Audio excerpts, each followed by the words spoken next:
Olá, internautas. Olá, José Horta. Olá, Noemi. Olá, internautas. Iniciamos esse boletim falando de casos de Caratinga, onde 2 pessoas diagnosticadas com Covid-19 faleceram nesta quarta-feira, Noemi?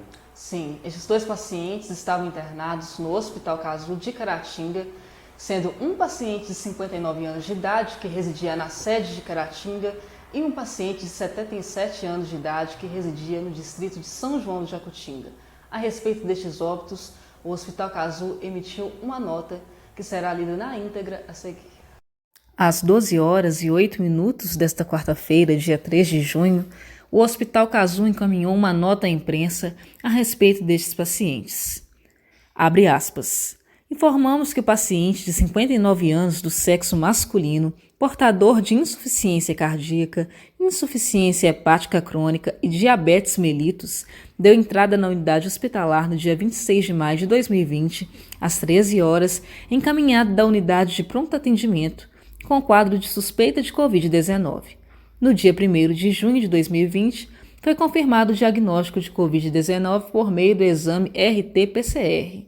Hoje, quarta-feira, 3 de junho, no 14º dia de sintomas, em fase de cura, apresentou morte súbita de origem cardíaca, por volta de 6 horas da manhã. Às 4 horas da manhã, o paciente estava assintomático, conversando e com sinais vitais estáveis. E o paciente do sexo masculino, de 77 anos, deu entrada no dia 15 de maio de 2020 com quadro de tosse, febre, dispneia, queda da saturação e já sofria de hipertensão leve. No dia 16 de maio de 2020, o paciente apresentou insuficiência respiratória, evoluindo para a intubação e ventilação mecânica em unidade de terapia intensiva UTI. No teste rápido, o resultado para a infecção por coronavírus foi negativo, mas foi confirmada a infecção pelo teste RT-PCR no dia 19 de maio de 2020. Mantendo o quadro grave e evoluindo para a parada cardiorrespiratória hoje, dia 3 de junho, realizadas as medidas de reanimação sem sucesso, o óbito foi declarado por volta das 10 horas desta quarta-feira. A direção e equipes do Casulo Hospital Irmã Denise se solidarizam com os familiares dos pacientes neste momento de luto, fecha aspas. A Secretaria de Saúde informou que no caso do paciente de 59 anos de idade, por ele possuir outras comorbidades, a causa-morte apontada não foi Covid-19, apesar de este ter sido o motivo de sua internação. Já em relação ao paciente de 77 anos de idade, o fator de risco foi exatamente o fato de ele ser idoso e, neste caso, sim, Covid-19 foi apontado como fator para a morte deste paciente. José Horta, temos vivido dias de intenso frio e um morador de Imbé de Minas, Renato Donola, está realizando uma campanha Cobertor Solidário.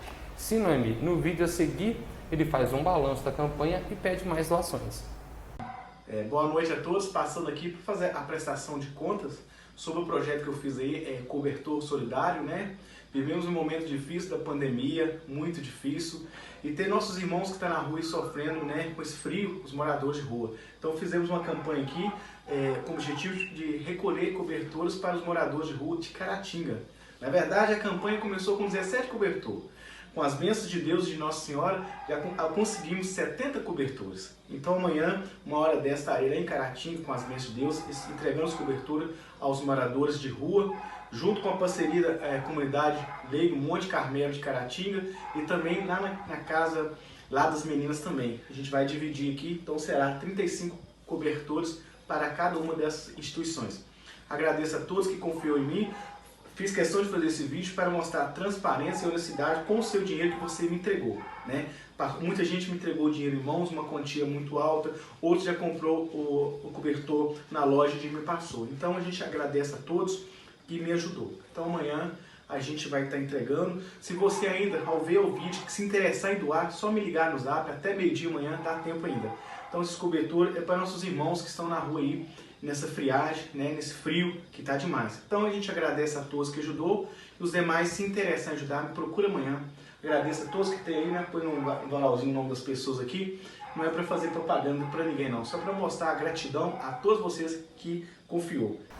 Vale lembrar, para quem desejar realizar as suas doações, entrar em contato com o Renato pelo telefone 33 9 8837 9084. Isso aí, Noemi. época de inverno, né, que vai começar para valer no final de junho, hora de aquecer o lado solidário das pessoas. Confira o boletim epidemiológico emitido na tarde desta quarta-feira, 3 de junho. 542 casos notificados, 34 casos confirmados, 10 pacientes curados, 460 casos descartados, 48 casos seguem em investigação, 11 pacientes estão internados, 2 óbitos foram confirmados e 5 óbitos foram descartados.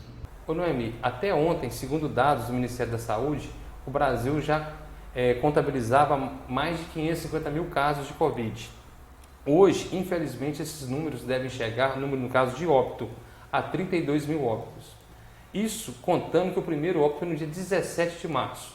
Então, a população acaba questionando por que, com todo esse tempo, medidas mais efetivas, pelas autoridades não foram tomadas. Basta lembrar que hoje o Brasil tem um ministro da Saúde interino.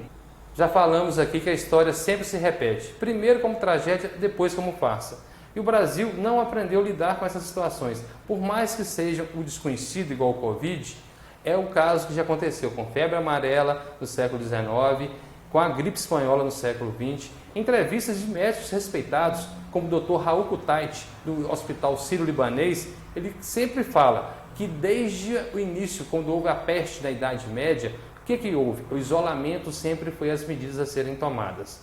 Tem um canal no YouTube que eu sempre acompanho, é o Buenas Ideias, do Eduardo Bueno. Uma de suas últimas postagens fala sobre a febre amarela no século XIX no Brasil. Ela começou em Salvador. Quando já tinha um certo número de mortos, um médico respeitado da época, Manuel Maurício Rebouças, disse não se tratar de nada. Logo em seguida, a febre amarela atingiu o Rio de Janeiro. Em virtude da vasta divulgação nos meios de comunicação da época, resultado, tanto na Bahia quanto no Rio de Janeiro, os jornais não podiam noticiar sobre febre amarela, também nem a igreja poderia badalar os sinos quando do enterro, para isso não alarmar a população. Um médico alemão que estava no Brasil, que trabalhou arduamente no combate à febre amarela, chegou a dizer: proibiram tudo, menos a morte. Isso serve de reflexão para os nossos tempos, ainda mais quando tanta gente morrendo, chegando a 32 mil pessoas, melhor dizendo, me desculpe, ainda dizem, mas todo mundo vai morrer um dia. E sabe, Noemi, inicialmente foi dito que os idosos eram mais propensos a morrer, em virtude da Covid-19. O que me choca que a gente ouvia assim, não, mas acima de 80 já está na hora mesmo. Como essa pessoa, com a falta de solidariedade, com a falta de empatia, pudesse determinar se a pessoa de determinada idade deve morrer ou não. Infelizmente, esse tipo de raciocínio a gente ouve até hoje. Verdade, infelizmente, fica a nossa solidariedade aos familiares desses pacientes que faleceram e também reiteramos aqui que a Prefeitura de Caratinga ainda não se pronunciou se haverão mudanças nas medidas que têm sido adotadas em prevenção ao Covid-19, agora que registramos 2 óbitos.